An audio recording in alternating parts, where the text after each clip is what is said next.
যে প্রতি বছর এনে ধর্মরীতি এবারও পুজো করছে।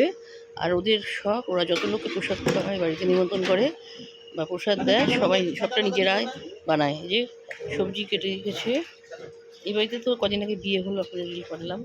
সবজি কেটে রেখেছে, দেখেছি এখানেও সবজি কেটে রেখেছে সব। এই যে কাঁঠাল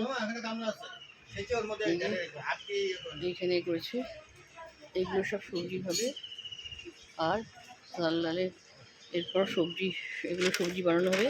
আর এই যে চাটনি বানিয়ে রেখেছে, বাটানো চাটনিটা বানানো হয়ে গেছে। আর এই যে দেখছেন পায়েস, এই যে পায়েস বানানো হচ্ছে। যে এগুলো সব মানুষের জন্য প্রসাদ। আর ভোগ তো ঠাকুরের ভোগ তো আলাদা করেই করছে। আর এরপর ওইদিকে খিচুড়িও হবে।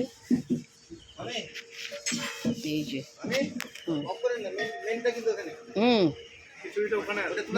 না না, আর এই যে খিচুড়ি, এখানে খিচুড়িটা অ্যাকচুয়ালি এখানে এই দিকটাই রান্না হচ্ছে, রান্নাটা করে ওখানে রাখা হচ্ছে। এই যে এটা হচ্ছে খিচুড়ি।